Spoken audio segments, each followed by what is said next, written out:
At dahil nabanggit nga ho natin mga kababayan, yung mga resibo. O eto, ang dami po nun mga boss no? Sa pangatlong topic ho natin, pang-apat. Sa pang-apat na topic natin, eto na.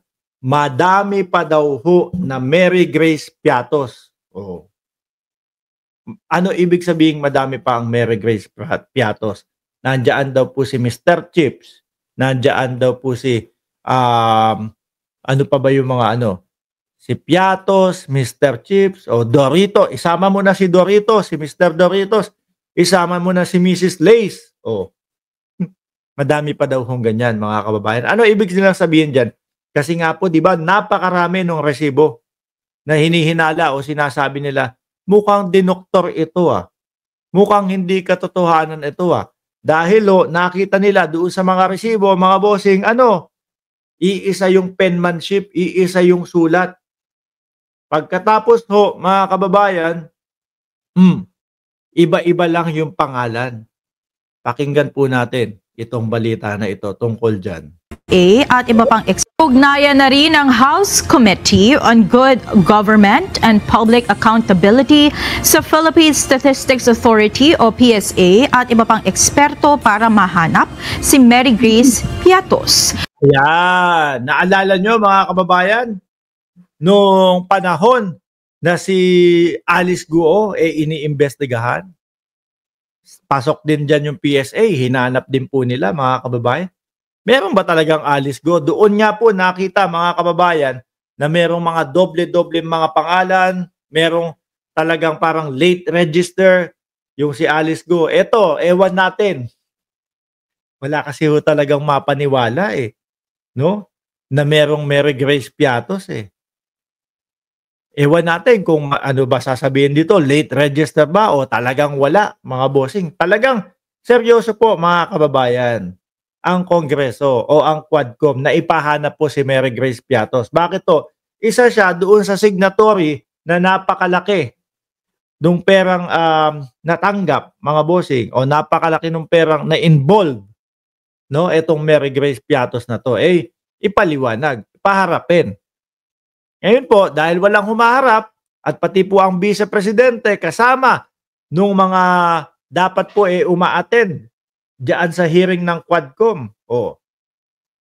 Dahil wala pong uma-attend, napipilitan na pong ipahanap to. Dahil importante po na malaman kung totoo bang may Mary Grace Piatos o wala.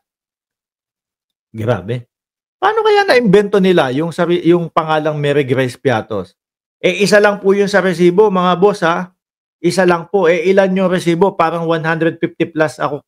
150 plus o 158 kung di ako nagkakamali. Komento nyo dyan kung ano yung tamang bilang. So, kung sakali na walang Mary Grace Piatos, ibig kong sabihin, yung the rest ng 150, baka invento lang din ho yun. No?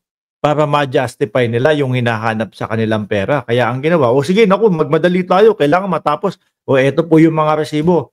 Yung mga resibo, parang iisa lang din Parang one day lang ginawa lahat, mga boss tuloy. Naging kontrobersyal ang pangalang ito matapos isain ng mga mambabatas ang isa sa mga signatory sa isinumiting resibo ng tanggapan ni Vice President Sara Duterte sa Commission on Audit bilang Mary Grace Piatos. Date, ano yan date na yan? 2022, something like that? Hindi ko mabasa kasi meron sa ilalim. Sa paggastos ng 2022 confidential funds nito. Gayunman, hindi dumadalo sa pagdinig ng House panel si VP Duterte upang sagutin at ipaliwanag ang issue. Alam niyo po mga kababayan, lalo na po ang Vice Presidente, napakadali lang niyang problema na yan kung alam at kung meron talagang Mary Grace Piatos. Kung talagang totoo yung ipinasa nilang yon, mga bossing. Napakadali lang. Kung talagang may tao, ang daling ipahiya ni VP Sara yung mga kongresista. So di iharap niya, ito po si Mary Grace Piatos, ito po ang ID niyan, ito po yung birth certificate niyan, matagal na pong nagtatrabaho sa amin yan, etc. etc. Tapos, yun po, kapag ka naiharap nila yon, mga kababayan, baka po madami kahit papaano na mawala ng tiwala. Pero hindi.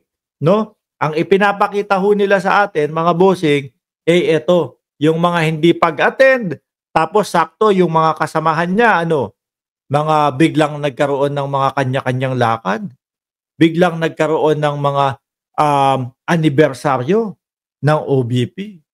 Uunahin mo pa ba yun kaysa dito sa hearing na ang nagtatanong ay ang Kongreso na katanungan po ng mamamayang Pilipino?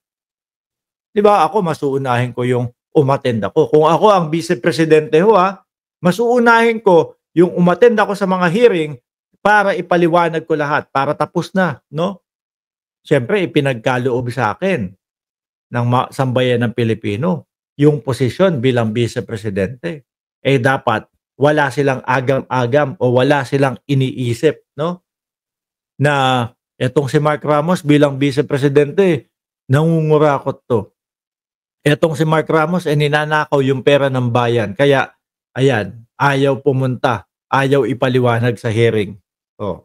Gayon din ang mga pangunahing opisyal ng kanyang tanggapan na sangkot sa disbursement at liquidation ng kontrobersyal na pondo. Una nang sinabi ni VP Sara na pamumulitika laban sa kanya ang dahilan ng pagdinig at naipaliwanag na nila sa Commission on Audit ang ginawang paggastos sa pondo. Ayun po, mga kababayan, no? Yun lang ang isasagot sa atin. Namumulitika lang yung mga yan. Dating Pangulong Duterte, namumulitika lang mga yan. Bunggo, Bato, namumulitika lang yung mga yan. Pero meron po talagang makakatanungan na dapat silang sagutin, mga bossing. Sinagot na daw po nila sa Commission on Audit. Yung Commission on Audit, yung tinatanong parang napakasimple lang kung paano nila i-audit. Hindi nila inaalam talaga kung sino yung mga pumirma dito, totoo ba to, legit ba to, etong mga to. Ganun lang mga kababayan. So ngayon, iniimbestigahan po. At gagawa ng batas tungkol dyan, no, para maiwasan na yung kung sakali mga nawawalang pera. Bukas, November 20, nakatakdang ipagpatuloy ang pagdinig ng komite sa paggastos ng confidential funds ng OVP at ng Department of Education sa ilalim ng termino ni VP Duterte. Ayan. Anong na ba dyan sa Pilipinas? Di ba 20 na dyan, mga kababayan, sa Pilipinas? Ang tanong, dadating kaya? No? Dadating kaya, mga bossing? Tama ba? 20 na dyan sa Pilipinas. Miyerkules, oo. 20 na dyan. Ngayon ang hearing. Dahil kapag ka hindi umattend, mga bossing, alam na ang kasagutan. No? Talagang may itinatago. Talagang ayaw sumagot. Binabaliwala ang mamamayang Pilipino doon sa ating mga katanungan. Kasi po, yung katanungan ng Kongreso, katanungan po ng bawat Pilipino yan. Bakit Galing sa atin yung tax no? Ibinabawas, ikinakaltas, ibinabayad natin yung mga tax na yon. Tapos, pag tinanong natin, saan po ba napunta yung mga ikinakaltas sa amin? Ayoko sagutin. Pinupolitika lang ako.